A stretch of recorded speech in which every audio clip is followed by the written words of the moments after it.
कश्मीर की। जम्मू कश्मीर में आतंक पर अब प्रचंड प्रहार की तैयारी कर ली गई है। कई जगहों पर सुरक्षा बलों का सर्च ऑपरेशन चल रहा है। आतंक के सफाई के लिए इस सर्च ऑपरेशन को जारी रखा गया है। जम्मू कश्मीर में सेना का ये बड़ा सर्च ऑपरेशन है। राजौरी में चल रहा है, डोडा और कुपवाड़ा में भी सर्च ऑपरेशन चल रहा है। कुपवाड़ा वो जगह है जहां 3 दिन पहले 3 आतंकवादी ढेर किए गए थे। डोडा जहां इससे पहले भी आतंक की कई वारदात हो चुकी हैं और सेना के साथ आतंकवादी उलझ चुके हैं। राजौरी जहां पर इस बात का पूरा अंदेशा है कि 3 आतंकवादियों को घेरा जा चुका है। हालांकि पीर पंजाल के इस क्षेत्र में, इस रीजन में, इस इलाके में इन आतंकवादियों ने अपनी लोकेशन बदलना जारी रखा है। लिहाजा किसी भी संभावित नुकसान से बचते हुए सेना फूंक फूंक कर कदम रख रही है और राजौरी में अपने सर्च ऑपरेशन और कॉर्डन ऑफ के दायरे को धीरे धीरे सेंटर करती चली जा रही है। अजय जांड्याल मेरे सहयोगी मेरे साथ इस वक्त ज़्यादा जानकारी के साथ जुड़ गए हैं। अजय, इस वक्त जबकि मैं और आप बात कर रहे हैं, अभी जम्मू कश्मीर में चल रहे सर्च ऑपरेशन और एनकाउंटर्स की ताज़ा स्थिति क्या है? देखिए राजीव, लगातार ऑपरेशन जारी है और खासतौर पे राजौरी और दूसरा डोडा, ये वो इलाके हैं जहां पर सुरक्षा बलों ने ऑपरेशन को तेज किया है। और राजौरी में देखें तो पिछले 4 दिनों से लगातार सुरक्षा बलों के ऑपरेशन जो है वो चल रहे थे। और 3 दिन पहले जब आतंकियों के साथ मुठभेड़ हुई, देर रात का वक्त था, मगर जम्मू कश्मीर पुलिस और सेना जो है मोर्चा संभाले हुए थी। और वो जैसे ही आतंकी जो है दिखे, उसके बाद फायरिंग शुरू हुई, मुठभेड़ शुरू हुई। पूरी रात जो है फायरिंग चलती रही, मगर जंगल का इलाका, घना जंगल है, बारिश है और कहीं ना कहीं अंधेरे का एक फायदा आतंकियों के लिए था। और इसीलिए आतंकी जो है वहां से भाग निकलने में कामयाब रहे। मगर उस जंगल के दायरे को, जहां पे ये छुपे हुए हैं, जिस जगह पर इन्होंने अपना ठिकाना बनाया है, उसे घेर कर रखा गया है। और माना यह जा रहा है कि जल्द इन आतंकियों को मार गिराया जाएगा। दरअसल आतंकी पिछले कुछ समय से लगातार जंगलों में बैठकर आतंकी वारदातों को अंजाम देने के प्रयास कर रहे हैं। आपने देखा डोडा में, बसंतगढ़ में, उधमपुर में, कठुआ में, राजौरी में, पुंछ में, रियासी में, जहां पर भी आतंकी वारदातें हुई हैं, वहां इसी तरह से आतंकियों ने अपने जो छुपने के ठिकाने जंगलों में हैं, वहां उसके आसपास जहां पे भी सेना की हरकत दिखी, उनको निशाना बनाया था। और दूसरी चीज की जब अब नई प्लानिंग जो की गई है, उसके मुताबिक अब आतंकियों के उन इलाकों में जहां आतंकी छुपे हुए थे, वहां पर सेना की और पुलिस की डिप्लॉयमेंट को बढ़ाया गया, सीआरपीएफ को वहां तैनात किया गया, एंटी टेरर यूनिट्स बनाए गए। और उसके बाद जो सिलसिला चला है, अब वो ऑपरेशनल चीजें बदली हैं और अब टेरर हंटिंग का जो सिलसिला शुरू हुआ है, उसके बाद कामयाबी हासिल होने की पूरी उम्मीद है और उसमें कामयाबी हासिल हुई भी है। कुपवाड़ा में 2 मुठभेड़ें हुई, उसमें 3 आतंकी मारे गए। असर जो डोडा का इलाका है, वहां पे एक आतंकी मारा गया। डोडा में ही कुछ समय पहले जो है वो 3 आतंकी मारे गए थे। और अब राजौरी में मुठभेड़ चल रही है। माना जा रहा है कि जल्द इस लोकेशन पर भी आतंकियों को मार गिराने के लिए सुरक्षा बलों को कामयाबी मिलेगी।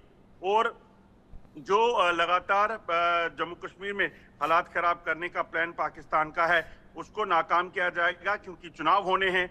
ऐसे में चुनावों में खलल डालने की किसी को भी इजाजत जो है वो नहीं दी जा सकती। और सुरक्षा बल इस चीज को सुनिश्चित कर रहे हैं कि किसी भी तरीके से पाकिस्तान से आए इन आतंकियों का जल्द से जल्द सफाया हो।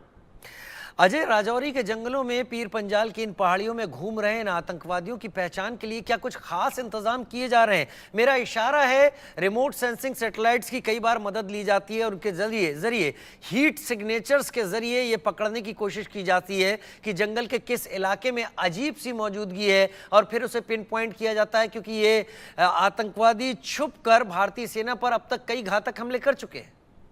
बिल्कुल राजीव, आप सही कह रहे हैं। जिस तरीके से लगातार आतंकियों की तरफ से आतंकी हमले तेज किए गए, सेना के काफिले को, सेना के कैंप को निशाना बनाने का प्रयास किया गया, उसके बाद एक स्ट्रेटजी जो बदली गई है, उसमें कई अत्याधुनिक उपकरणों की मदद से ऐसे जंगल के इलाके जहां पर आतंकी छुपने की जानकारी है, उन इलाकों में HSTI कैमरास लगाए गए हैं, नाइट विजन डिवाइसेस लगाए गए हैं और रिमोट सेंसर, जैसे आपने कहा, रिमोट सेंसिंग डिवाइसेस जो हैं उसका इस्तेमाल किया जा रहा है। आप सोचिए कि ऐसे उपकरण जिनके जरिए आतंकियों की हरकत देखी जा सके, और जैसा आपने कहा कि रात के समय, क्योंकि आतंकी ज्यादातर रात के समय जो हैं वो मूव करते हैं, अपनी लोकेशंस बदलते हैं। ऐसे में इन उपकरणों की मदद से ऐसे इलाकों पे नजर रखी जाती है और राजौरी में भी ऐसे ही जानकारियां मिली, डोडा के असर में भी इसी तरह से जानकारियां मिली। कई बार आतंकियों की तस्वीरें जो हमने दिखाई हैं, वो तस्वीरें दरअसल इसी तरह के डिवाइसेस के जरिए कैप्चर की जाती हैं और उसके बाद वहां पर ऑपरेशन शुरू होते हैं। तो वो सिलसिला लगातार जारी है और सेना इस चीज को सुनिश्चित कर रही है कि किसी भी यही खतरा बने, उस चीज को सुनिश्चित किया जा रहा है। ओवरग्राउंड वर्कर के नेटवर्क को उखाड़ फेंकने की एक बड़ी चुनौती है, क्योंकि वही है जो इन आतंकियों को रसद पहुंचाते हैं, जो इन आतंकियों को मदद पहुंचाते हैं, और उस नेटवर्क को उखाड़ फेंकने की कवायद भी चल रही है। तो यकीनन ये दोनों जो चीजें जो है एक साथ की जाएंगी तो कहीं ना कहीं जहां छुपे आतंकियों की रसद बंद होगी और उसके बाद उन्हें जंगलों से मजबूरन जब बाहर निकलना पड़ेगा तो उनको मार भी गिराया जाएगा। अजय, आप लगातार कई ऐसे इनपुट्स निकालने में सफल रहते हैं जो कि सुरक्षा एजेंसियां यूं तो नहीं बताती, लेकिन वो इनपुट्स बताते हैं कि तैयारियां हम किस तरीके से कर रहे हैं। मैं यहां पर आपको कोट करना चाहूंगा, इस बार स्वतंत्रता दिवस समारोह के लिए दिल्ली में जो इंतजाम किए गए थे उसमें एक खास इंतजाम ऐसा था जिसमें कि 700 के करीब ऐसे कैमरे लगाए गए थे सुरक्षा व्यवस्था को मजबूत करने के लिए, जो AI से कनेक्टेड थे, जिनके अंदर फेस रिकॉग्निशन था। यानी अगर उस कैमरे के सामने कोई आता तो वो सॉफ्टवेयर के साथ अटैच होकर फेस रिकॉग्निशन करके ये बता देता था कि ये शख्स कौन है, उसकी डिटेल्स आ जाती थी। क्या अब जम्मू कश्मीर में, या आप पता करें या आप ऐसा इनपुट दे पाएं, क्या अब इसकी जरूरत महसूस नहीं की जा रही कि किसी खास इलाके में घूम रहा कोई शख्स अगर फेस रिकॉग्निशन AI के जरिए अगर नहीं साबित हो रहा तो उस पर पैनी कार्रवाई या उसको जीरो इन करना जरूरी है? क्या इस तरह की कोई कार्रवाई? देखिए राजीव, जम्मू कश्मीर के कई इलाकों में, कई डिस्ट्रिक्ट में, जो डिस्ट्रिक्ट से एक डिस्ट्रिक्ट से दूसरी डिस्ट्रिक्ट में रोड कनेक्टिविटी के रास्ते हैं, सड़कें हैं, उन पर ये कैमरास जो हैं, जो से फेस रिकॉग्निशन करते हैं, उनको लगा दिया गया है। और इनका मकसद दरअसल ये था कि कई बार ऐसी जानकारियां आई कि कई आतंकी ऐसे हैं जो, या अनवांटेड लोग ऐसे हैं जो कि आम लोगों की तरह वेशभूषा बनाकर एक जगह से एक दूसरी जगह जाते हैं और आम लोगों के बीच में रहते हैं। कई बार ऐसे वाकया हुए हैं। इसी कारण जो है, किश्तवाड़ की बात की जाए, डोडा में इस तरह की चीजें की गई, बनिहाल में इस तरह की चीजें की गई, उन इलाकों में, उन सड़कों पर ऐसे फेस रिकॉग्निशन कैमरास को इंस्टॉल कर दिया गया है। और कश्मीर में भी इसी तरह से जो है ये किए जा रहे हैं। हालांकि ये अभी पायलट प्रोजेक्ट है, इनिशियल फेज पे है, मगर सबसे बड़ी बात है कि टेक्नोलॉजी की भरपूर मदद जो है वो सुरक्षा एजेंसियां ले रही हैं। उसके पीछे का मकसद राजीव बड़ा साफ है, जैसा आपने कहा कि ये कैमरास जो हैं ये बेसिकली AI बेस्ड होते हैं और तुरंत इनकी ये इस चीज को डिटेक्ट कर सकते हैं, क्योंकि ये सीधे तौर पर बायोमेट्रिक से जो है कनेक्टेड रहते हैं, आपके आधार कार्ड से कनेक्टेड रहते हैं। जो व्यक्ति भारत का है, इस इलाके का है, उसकी जानकारी मिल जाएगी। और कोई अनवांटेड आदमी कहीं से उस इलाके में आ रहा है, अगर उसकी रिकॉग्निशन नहीं करता कैमरा तो वो सस्पेक्ट माना जाता है। तो ये चीजें जो हैं वो कर ली गई हैं और मकसद है। मैं चाहता हूं, मैं इस बात की जरूरत, जम्मू रहता हूं और मैं किश्तवाड़ में, मैं भी इस बात की जरूरत महसूस करता हूं अजय कि आपकी रिपोर्ट्स, आपके द्वारा दिया जा रहा इनपुट दर्शकों तक अगर इन चीजों के जरिए पहुंचता है तो पता चलता है कि वहां पर जम्मू कश्मीर में ओवर द ग्राउंड हम क्या काम कर पा रहे हैं। क्योंकि पिछले कुछ दिनों में आतंकवादियों के हमले इस बात का इशारा है कि वो चाहते हैं कि दहशत फैले, लेकिन अगर दहशत फैलाने की वो कोशिश कर रहे हैं, सुरक्षा बल अब किस तरीके से तैयार हो रहे हैं, मैं अपनी बात को वहीं ले जा रहा हूं जहां आप सोच भी रहे होंगे। 1 महीने के करीब का समय है अब चुनाव के लिए, प्रचार तेज रहेगा और वोटिंग।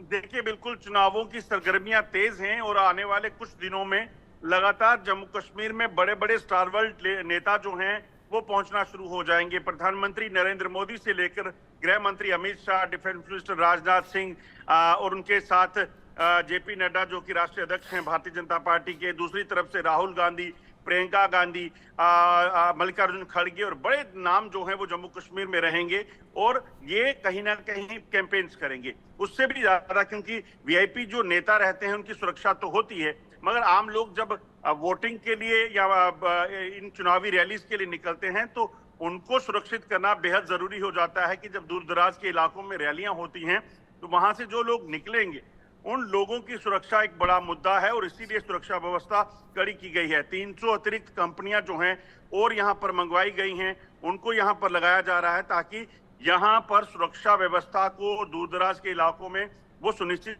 किया जा सके और उस के पुख्ता इंतजाम। राजीव, कि जम्मू कश्मीर में जो है विलेज डिफेंस गार्ड जिन्होंने एक बड़ा अहम कदम जो है वो साथ दिया है, बड़ा अहम कदम उठाया है कि वो लोग जो है देश की सुरक्षा, जम्मू कश्मीर के लोगों की सुरक्षा के लिए सामने आए हैं और उनको अब ऑटोमेटिक